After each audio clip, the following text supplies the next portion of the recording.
সেটা কোনো টেনশন করেন না ভাই। চালাইছে আপনি। হ্যালো, আসসালামু আলাইকুম ভাই, কি অবস্থা ভাই? এই তো বয়ার আছি ঠান্ডার মধ্যে, হাওয়া বাতাস খাইতেছি। একটু সমস্যা আছে তো। আরে মুক্তাজুল ভাই না, কি অবস্থা হ্যাঁ, ভাই? কি অবস্থা ভাই? হ্যাঁ, ভালো আছেন তো? হ্যাঁ ভালো। আপনার কি অবস্থা? বসেন। ভাই একটা কথা কইতে যাইতেছি। কি ভাই বলেন, সমস্যা নেই। একটা আমি মোবাইল কিনতে চাচ্ছি। হুম। একটা মোবাইল খোঁজে টোজে পাইলে আমার একটা মোবাইল ভাই আমার এই সেটটা বিক্রি করবো, দেখেন পছন্দ হয় কিনা। বিক্রি করবেন, কোনো সমস্যা টমস্যা কোনো সমস্যা নাই, দেখেন চালাই দেখেন। টুকুরটা লকটা খুলে দেন তো। আমার ফিঙ্গারপ্রিন্ট দেওয়া আছে তো, ওই যে। এটা মার্কেট থেকে কত দিন দিলে? এটা তো 20,000 টাকা দাম মার্কেট প্রাইস। এখন কত হইলে দিবে? এখন 10,000 টাকা হলে দিয়ে দেবো। মোবাইল ভালো হবে? মোবাইল ভালো হবে। মোবাইলে তো কোনো সমস্যা নাই। মোবাইল কোনো সমস্যা নেই, আমার এক হাতে চালানো ফোন, এটা 2-3 হাত যায় নাই ভাই। আচ্ছা হোক, আমি দেখি আগে। আচ্ছা, আপনার কয়া রাখলাম, আমি পরে কথা বলবো, আপনার আচ্ছা, সমস্যা নেই। আর আপনার ফোনে তো কোনো সমস্যা নাই? ফোনের কোনো সমস্যা নেই। আরে ভাই ফোন নেই দেখে শুনে নেই, আমারটা খুব ভালো হইবো ভাই। আমার এক হাতে চালানো ফোন, এটা দেখে বুঝতে শুনে নেই। দিয়ে চলাইছে আপনি লাভ দিয়ে চলাইছেন, আর মানুষ বাল্লা দিয়ে যাও, দেখা দেবো আমি চিনতে পারি কিনা। আসসালামু আলাইকুম ভাই। ওয়ালাইকুম আসসালাম। জি ভাই, কথাটা হচ্ছে আমি একটা বিজ্ঞাপন দেখে আপনার কাছে ফোন করলাম। বিজ্ঞাপনটা হচ্ছে একটা মোবাইলের প্রাইস 20,000 টাকা আপনি দিয়েছেন, ওটার মার্কেট প্রাইস কত আমাদেরকে একটু জানাবেন। হ্যাঁ ভাই, ফোন এটা 40,000 টাকা, মার্কেট প্রাইস 40,000 টাকা আমি কিনছিলাম। এখন আমি এটা বেচতে চাই, ফোনটা অনেক সুন্দর আছে, যদি নিতে চান আপনি তাহলে 20,000 টাকার মধ্যে পাবেন, আমি এই জন্য দিয়েছিলাম বিজ্ঞাপনটা। যদি নিতে চান তা নিতে পারেন, অনেক সুন্দর আছে সেট।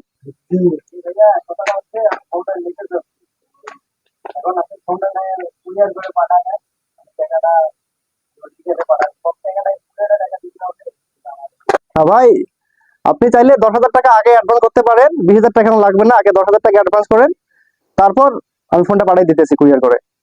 আচ্ছা ভাই, আমি বিকাশে করে পাঠাই দিতেছি, এই নাম্বারে পাঠাই দেবো না? আচ্ছা, আমি এই নাম্বারে পাঠাই দিতেছি, ঠিক আছে? আচ্ছা জি ভাইয়া, আমি টাকাটা পাঠাই দিয়েছি, টাকাটা কি পেয়েছেন একটু জানাবেন। হ্যাঁ ভাই, টাকা তো দেখলাম, টাকা পাইছি। এখন আমি নামাজের সময় হয়েছে তো, নামাজ পড়বো তারপর পাঠিয়ে দিতেছি, সমস্যা নেই ভাই, টেনশন করিয়েন না। আসসালামু আলাইকুম ভাইয়া, আমার ফোনটা কি পাঠাইছেন? ওয়ালাইকুম আসসালাম ভাই। হ্যাঁ আমি একটু ব্যস্তর মধ্যে আছি তো, একটু পর ফোনটা পাঠিয়ে দিতেছি আপনাকে। হ্যাঁ ভাই, আপনাকে ফোন দিতেছি, ফোন ধরতেছেন না, আমার ফোনটা কি পাঠিয়েছেন? কি অবস্থা, আপনি ফোন পাঠাচ্ছেন না কেন? ভাই হ্যাঁ, এখন দেবো, আর 5,000 টাকা আপনি দয়া করে পাঠিয়ে দেন, আমি পাঠিয়ে দিতেছি, সমস্যা নাই। হ্যাঁ ভাই, আমি 5,000 টাকা আবার পাঠাই দিছি, ঠিক আছে? টাকা পাইছেন? ভাই আমার চালু দিয়ে আমার ফোনটা পাঠা দেন ভাই, আমার 15,000 টাকা আপনি অলরেডি নিয়ে নিছেন, যেমনে পারেন আমার ফোনটা চালু করে পাঠা দেন ভাইয়া। আর এটা আমার খুব কষ্টের টাকা, বুঝছেন? আপনি যেমনে পারেন আমার ফোনটা চালু করে পাঠা দেন। বুঝলাম না, হালার পর হালা ফোন ধরতেছে না, আমার টাকা আবার মাইরে দিল না তো। হালার পর ফোনটাই ধরছে না, কি করবো এখন? বুঝছি, হালার পর ফোনটাই বন্ধ করে থুয়ে দিছি।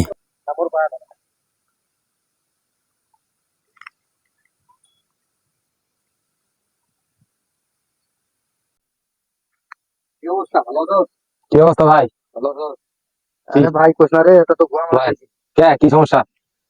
আরে তোর ওই দিন আমার মাথাটা খুব ব্যথা করতেছে, তোর ওই দিন ফোনটা দেখলাম, হ্যাঁ, তখন আমি ওই দিক দিয়ে যাইতেছি, ওই যে সিরাজুল ভাই, হ্যাঁ, ওই দেখি মানে বয়া মোবাইল দেখতেছে, বসেন বসেন বসেন। ওর কাছ থেকে বয়া মোবাইলটা নিলেন। আর নেওয়ার পর আমি একটা বিজ্ঞাপন দেখলাম, একটা মোবাইলের দাম 40,000 টাকা, 40,000। আমি 20,000 টাকা এনে দিছি। তো মোবাইলটা আমি ভালো মনে করে ওই নাম্বার তুলে ওনার লগে কন্ট্যাক্ট করলেন, যে ভাই ফোনটা কি ভালো হবে, আপনি ভদ্রভাবে কথা বলো। হুম। তো আমি ফোন দিলাম, আমার 10,000 টাকা পাঠায় দাও, আমি মোবাইলটা কুরিয়ার করে পাঠাই। 10,000 টাকা আমি পাঠাইলাম, এরপর আবার কইতেছে আমি নামাজ পড়ি পাঠাইতেছি। আমি বারবার নামাজের কথা কইতেছি, আমি কই মনে হয় ভালো আছে। ভালো আছে। আবার 5,000 টাকা পাঠাইলাম, পাঠার পর ভাই বিশ্বাস করেন ফোনটা বন্ধ হয়ে যাচ্ছে, আমি ফোনটা আজ পর্যন্ত খুলে না। আমি ভাই, আমি 15,000 টাকা গোয়া মারা, মানে আমি এত কষ্ট করে 15,000 টাকা জোগাড় করলাম, ভাই আমি ফোনটা বন্ধ আর করে তোরা আগে কইছিলাম যে তুই আমার ফোনটা কেন, বুঝে শুনে কেন, আমার দিছি। ফোনটা ভালো আছে। এই জন্য তো আগের মানুষ কইছে যে জ্ঞানীরা যাই করে বুদ্ধিমানরা তাই করে। তাই। এখন আমি একেবারে মাছ খাইছি রে। আরে আরে ভাই, থাক থাক।